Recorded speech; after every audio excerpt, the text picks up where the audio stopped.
Not only a breach of the ministerial code, but a complete and total breach of any standards of integrity and decency in public office. That is how the Labour Party are describing the revelation in the Sunday Times that the Transport Secretary set up a taxpayer-funded unit to lobby against proposed developments on private airfields. Grant Shapps is himself a pilot, owns a small plane, and is known to love so doing. Lisa Nandy, the Shadow Foreign Secretary, joins us on the line. Good morning to you. Hello, good morning. Extraordinarily strong words, a complete and total breach of decency. Are you sure you've got the evidence for that before any sort of inquiry?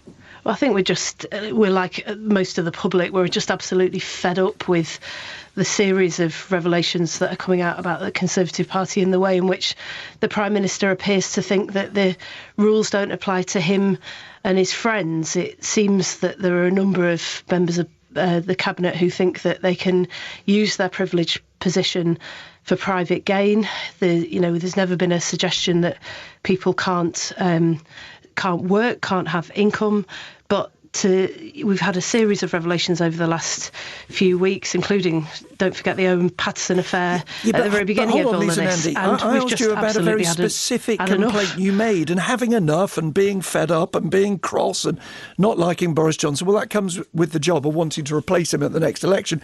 As the Labour Party, that is the nature of politics. But you are accusing an individual of, quotes, a complete and total breach of integrity and decency in public office.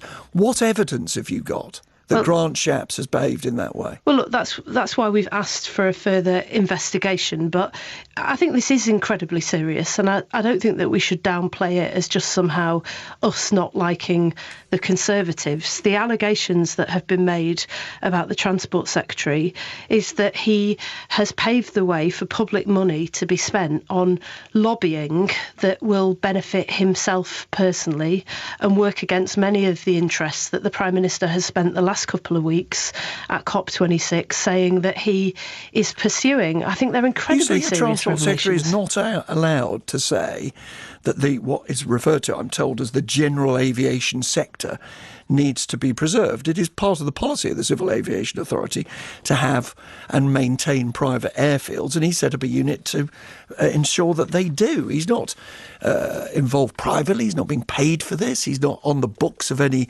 particular company. So I put it to you again, instead of saying, can we take a look at this? You have declared in a letter from the Deputy Leader of the Labour Party that this is a total breach of standards of integrity. Where's the evidence? Well, I think this is incredibly murky. His department, under his watch and his authorisation, is spending public money funding lobbying against some of the government's own stated objectives, whether that's housing or climate change.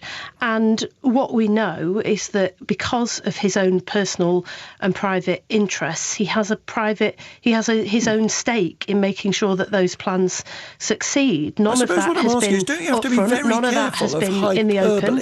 Do you not, as a politician who one day wants to be Foreign Secretary, have to be rather nervous of just firing off denunciations of people in this hyperbolic way? And when I ask you for detail, you say, well, people are fed up and it's all very murky. I mean, you could say that. Lord Faulkner's facing allegations on your front bench. Doesn't politics just get damaged if people just throw around these allegations? No, politics gets damaged when members of Parliament, and particularly members of the Cabinet, use their own privileged position, whether that's public money or their own private finance, in order to promote personal gain. And that is the allegation in this case involving the Transport Secretary. That's why it's incredibly serious. Nick, I'm not known particularly as a politician who engages in a lot of hyperbole, but I really have never seen anything like this in the 11 years that I've been an MP. I remember the days of Tory sleaze in the 1990s.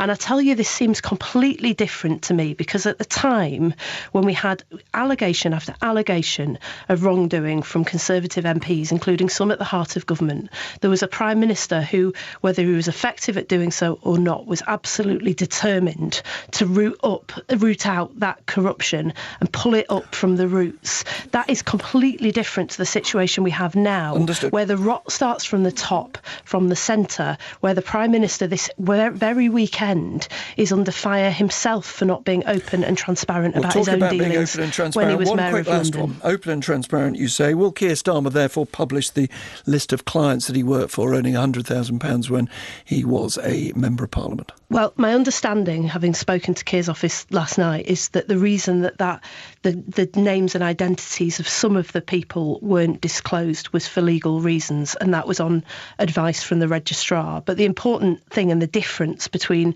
Keir's outside earnings and many of the cases that we've just talked about is that he was open, upfront and transparent. They were declared, and that people can ask questions about them. It's absolutely right that we should do that. When you stop being transparent with the public, that is when the rot sets in. And that's why I don't accept that this is just some kind of political row, some kind of tit for tat. This is corruption at the heart of government. We cannot allow it to stand. Thank you very much indeed. We'll be putting some of those points to Oliver Dowden, the chairman of the Conservative Party, later in the programme.